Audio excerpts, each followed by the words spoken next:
चारों तरफ C295 की चर्चा। आखिर क्या है भारत का ये नया हथियार? क्या C295 आने से बदल जाने वाली है भारत की तस्वीर? आखिर भारत के इस कदम से कैसे पूरी दुनिया हिल चुकी है? कैसे भारत की साख बढ़ाएगा C295? स्वदेशी की ताकत देखेगी दुनिया। शी जिनपिंग के राष्ट्रपति बनते ही भारत के खिलाफ पहला कदम। भारत की धरती डगमगा देने वाला फैसला क्यों ले रहा है ड्रैगन? तीसरी पारी में खास भारत के खिलाफ खेलने आए हैं शी जिनपिंग। चीन का ये कदम भारत को तहस नहस कर देगा। जवाब में भारत भी कर रहा है धाकड़ तैयारी। चीन है शेर तो भारत भी सवा शेर। क्या होगा दुनिया का जब खुले तौर पर सामने आएंगे दो महाबली? आइए दोस्तों, पहली खबर में आपको बताएंगे कि आखिर C295 में ऐसा क्या है और इसके आने से ऐसा क्या होने वाला है जिससे भारत बदल जाएगा, और साथ ही साथ ये भी बताएंगे कि इसने सारी महफिल क्यों लूट रखी है, इसका इतना भौकाल कैसे और क्यों है। उसके बाद दूसरी खबर में तीसरी बार सत्ता में आने के बाद शी जिनपिंग की भयंकर हुंकार के बारे में बताएंगे जिसने भारत की नींदें उड़ाने का काम किया है। आइए दोस्तों, पहली खबर की तरफ बढ़ते हैं जहां हम जानने वाले हैं कि C295 मिलिट्री ट्रांसपोर्ट प्लेन कैसे बदल देगा भारत की किस्मत।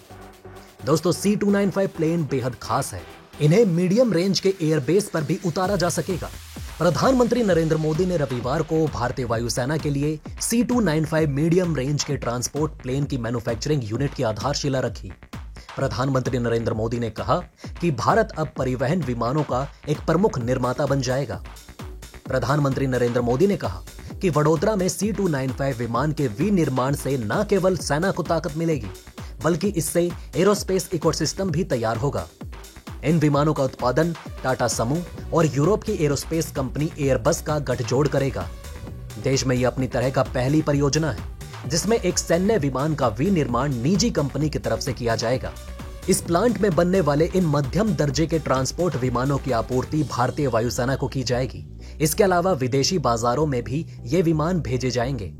पिछले साल सितंबर में भारत ने प्रमुख विमान निर्माता company Airbus defence and space के साथ 21,935 करोड़ रुपए का समझौता किया, जिसके तहत वायुसेना ने पुराने पड़ चुके परिवहन विमान एवरो 748 की जगह लेने के लिए एयरबस से 56 C295 विमानों की खरीद का प्रावधान था।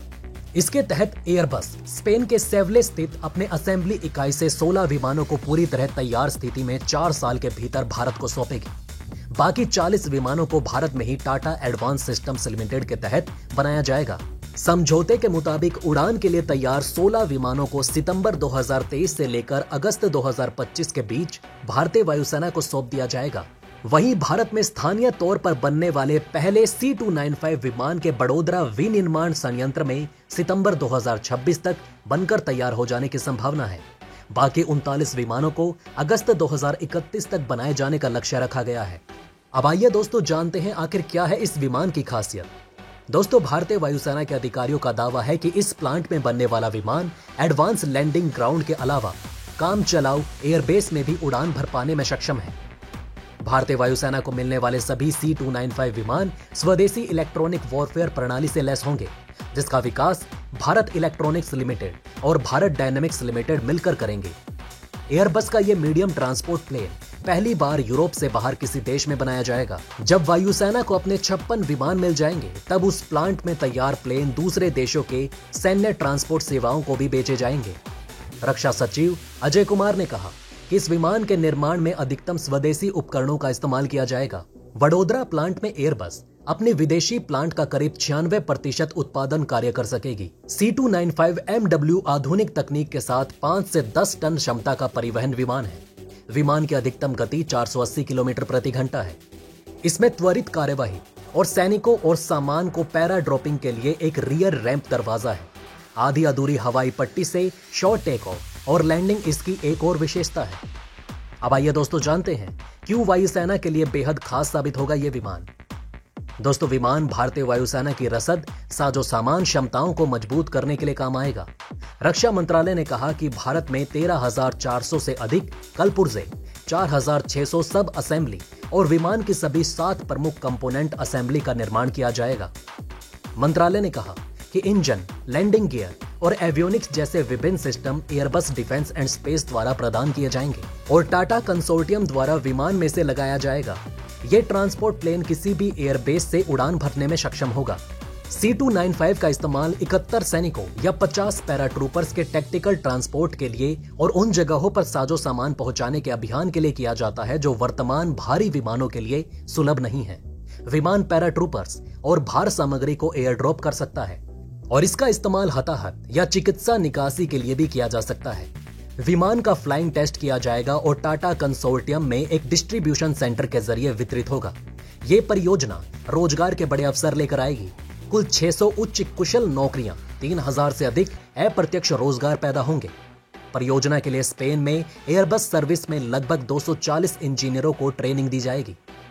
आइए दोस्तों दूसरी खबर पर बढ़ते हैं, जहां चीन के राष्ट्रपति शी जिनपिंग ने सेना से अपनी सैन्य शक्ति पर पूरा ध्यान केंद्रित करने का आदेश दिया। शी जिनपिंग चाहते हैं 2027 तक उनकी सेना दुनिया की मजबूत और वर्ल्ड क्लास सेना में शामिल हो जाए। 2027 पीपल्स लिबरेशन आर्मी यानी कि पीएलए के गठन का शताब्दी वर्ष है और इसी को देखते हुए राष्ट्रपति जिनपिंग ने 2027 तक टारगेट हासिल करने की बात कही। रिपोर्ट के मुताबिक शी जिनपिंग ने पार्टी कांग्रेस के समापन के बाद शीर्ष अधिकारियों के साथ अपनी पहली सैन्य बैठक में सेना से अपने मिशन को पूरा करने और सेना को मजबूत करने की बात कही। राष्ट्रपति शी जिनपिंग ने बैठक में साफ कर दिया कि सेना को लक्ष्य तक पहुंचने के लिए कोई कसर नहीं छोड़नी चाहिए। आपको बता दें कि राष्ट्रपति शी जिनपिंग की टिप्पणी इस मायने में और अहम हो जाती है कि वो केंद्रीय सेना आयोग के अध्यक्ष भी हैं। मलेशिया द स्टार ने एक चीनी मीडिया पोर्टल के हवाले से कहा कि शी जिनपिंग ने 20 सीपीसी राष्ट्रीय कांग्रेस को एक रिपोर्ट सौंपी, जिसके मुताबिक उन्होंने चीन की सेना को 2027 तक का समय दिया है। उनका कहना है कि किसी भी सूरत में 2027 तक चीनी सेना को विश्व स्तरीय बल बनाना है। शी जिनपिंग ने अपने भाषण के जरिए सशस्त्र बलों तक साफ संदेश पहुंचाया। इसके अनुसार सभी सदस्यों के पास सेना को मजबूत करने को लेकर पार्टी के विचारों की समझ होना जरूरी बताया गया। उन्होंने सदस्यों से इस पर सावधानी पूर्वक विचार करने और विश्व स्तरीय सेना बनाने के लेकर प्रयास में तेजी लाने की अपील की है। द स्टार की रिपोर्ट के अनुसार राष्ट्रपति शी ने सदस्यों से विचार के सार का ध्यानपूर्वक अध्ययन करने और विश्व स्तरीय सेना बनाने के लिए इसे अपने आंतरिक प्रोत्साहन में बदलने के लिए कहा है। चीनी राष्ट्रपति ने कहा कि कमांडर्स, अधिकारियों और सैनिकों को शताब्दी लक्ष्य को पूरा करने के लिए और भी कड़ी मेहनत करनी होगी।